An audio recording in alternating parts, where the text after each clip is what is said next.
العلم هو النور الهادي والمفتاح لكل الخير من يريد الله به خيرا.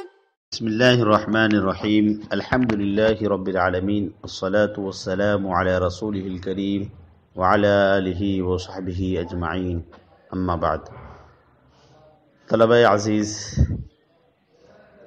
آج ہم فلسفے کا جو سبق پڑھنے جا رہے ہیں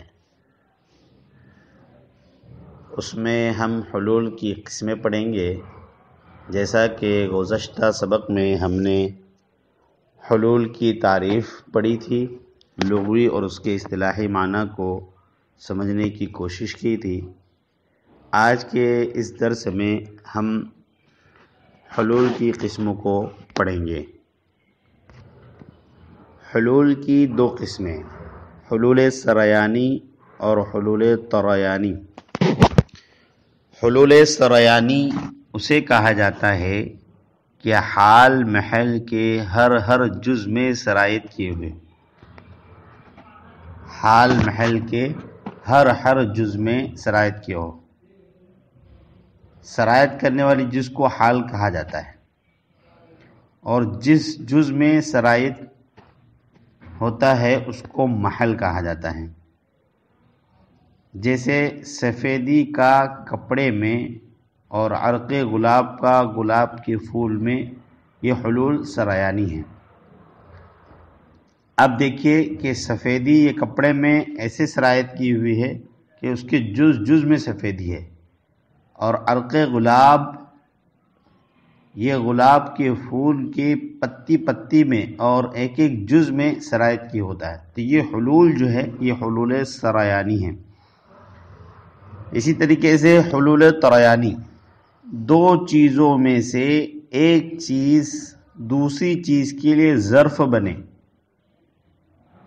جیسے سراہی میں پانی کا حلول اور خط میں نقطے کا حلول، یہ حلول طریانی. جیسے گلاس میں پانی ہے تو گلاس کے اندر یہ جو پانی کا جو حلول ہے، پانی جو موجود ہے، یہ حلول طریانی ہے. تو حلول کرنے، یہ پانی یہ جو حال ہے اور گلاس اس کا محل ہے، اسی کو ظرف کہا جاتا ہے. اسی طریقے سے خط میں نقطے کا حلول طریانی ہے. آپ نے کوئی خط کھینچا اور آخری جو اس کا کنارہ ہوتا ہے وہی نقطہ ہوتا ہے، تو وہ حلول طریانی ہے. اچھا، آگے اور سمجھیے. محل، جوہر جس میں حلول کرتا ہے اس کو محل اور حیولہ کہتے ہیں. جوہر کی قبیل سے جتنی چیزیں ہیں وہ جس چیز میں حلول کرتی ہے اس کو محل کہا جاتا ہے اور حیولہ کہا جاتا ہے. حیولہ سے متعلق ایک دو باتیں آپ ذہن میں رکھیں کہ ہر جسم طبعی دو جوہری اجزاء سے مرکب ہوتا ہے، جن میں سے ایک دوسرے میں حلول کرتا ہے. محل کو حیولہ کہتے ہیں اور صورت جسمیہ کو حال کہتے ہیں. حیولہ کبھی صورت جسمیہ کے بغیر نہیں ہو سکتا، البتہ عقلی طور پر دونوں کو جدا کر سکتے ہیں. اسی طرح حیولہ ہر وقت کوئی بھی چیز بننے کے لیے تیار رہتا ہے. جیسی صورت نوعیہ اس میں حلول کرے گی ویسی چیز وجود میں آ جائے گی. صورت جسمیہ بھی حیولہ کے بغیر نہیں ہو سکتی، کیونکہ وہ حیولہ میں حلول کرنے والی چیز ہے.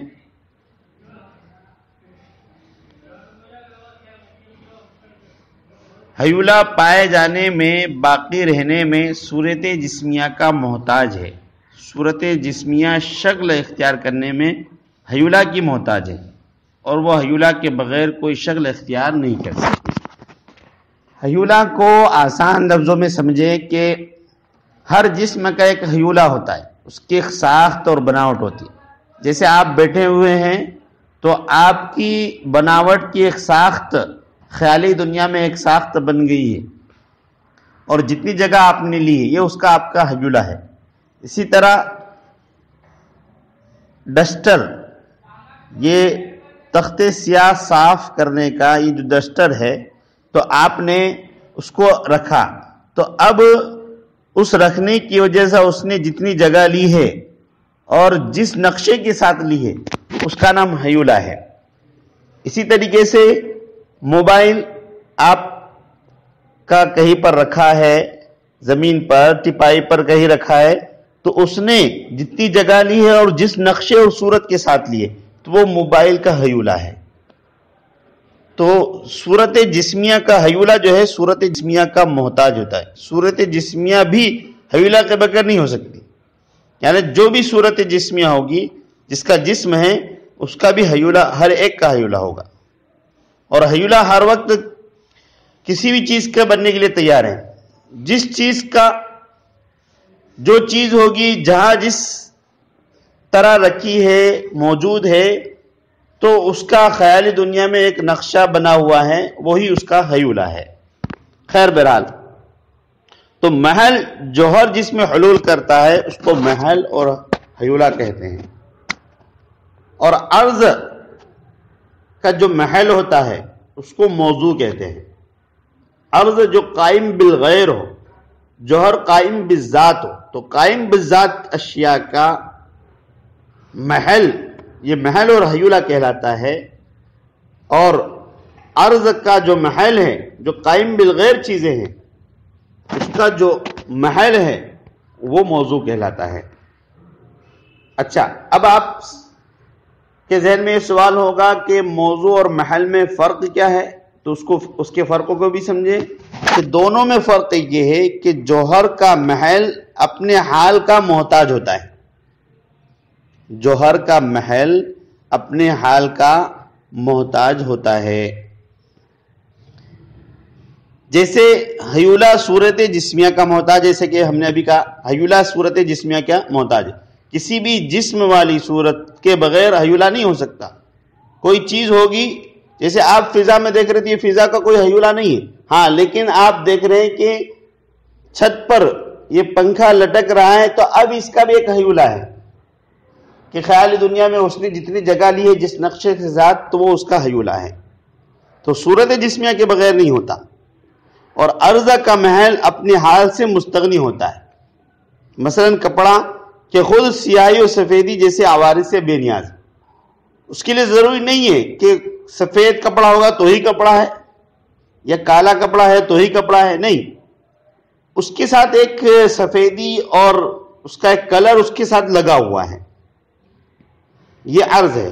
تو عرض کا محل اپنے حال سے مستغنی ہوتا ہے۔ یہی فرق ہے محل اور موضوع میں، کہ محل یہ اپنے حال کا محتاج ہوتا ہے، جیسے ہیولہ محل ہے، وہ صورت جسمیہ اپنے حال کا محتاج ہے۔ اور عرض یہ محل ہے، عرض کا جو محل ہے موضوع، وہ اپنے حال سے مستغنی ہے، وہ اس کا محتاج نہیں ہے۔ اچھا، اب حال اور عرض میں فرق کیا ہے؟ محل میں حلول کرنے والی چیز اگر جوہر ہو تو اس کو حال کہتے ہیں۔ محل میں یعنی ہیولہ کے اندر حلول کرنے والی چیز اگر جوہر ہو تو اس کو حال کہیں گے۔ مثلا صورت جسمیہ جو ہیولہ میں حلول کرتی ہے وہ حال ہے۔ اور محل میں حلول کرنے والی چیز اگر جوہر نہ ہو تو اس کو عرض کہتے ہیں۔ جیسے کپڑے کی سفیدی اور سیاہی یہ عرض ہے، قائم بالغیر ہے، کیونکہ یہ حلول تو کرتی ہے مگر جوہر نہیں ہے بلکہ قائم بالغیر ہے۔ تو یہ ہے حال اور ہیولہ اور محل۔ تو آج کے درس میں ہم نے حلول کی قسموں کو پڑھا ہے، حلول طریانی اور حلول سریانی، اس کے ذیل میں حال اور محل کو سمجھا، اور محل کس کو کہتے ہیں اور موضوع کس کو کہتے ہیں۔ عرض کا جو محل ہوتا ہے، قائم بالغیر اشیاء کا جو محل ہوتا ہے وہ موضوع ہے، اور قائم بالذات اشیاء کا جو محل ہے وہ ہیولہ اور محل ہے۔ اور پھر محل اور موضوع میں فرق اور حال اور عرض میں فرق، جیسا کہ آپ کے سامنے بیان کیا گیا، اور آپ یہ کتاب کے اندر بھی دیکھ سکتے ہیں۔ اللہ تعالی ہم سب کے پڑھنے پڑھانے کو قبول فرمائیں۔ ہم سب کو علم نافع عطا فرمائے. صلی اللہ تعالی علی خیر خلق محمد وعلى آلہ وصحبہ اجمعین. السلام عليكم. لا تنسوا الاعجاب بالفيديو والاشتراك في القناة تشجيعا لنا لنستمر بنشر المزيد إن شاء الله.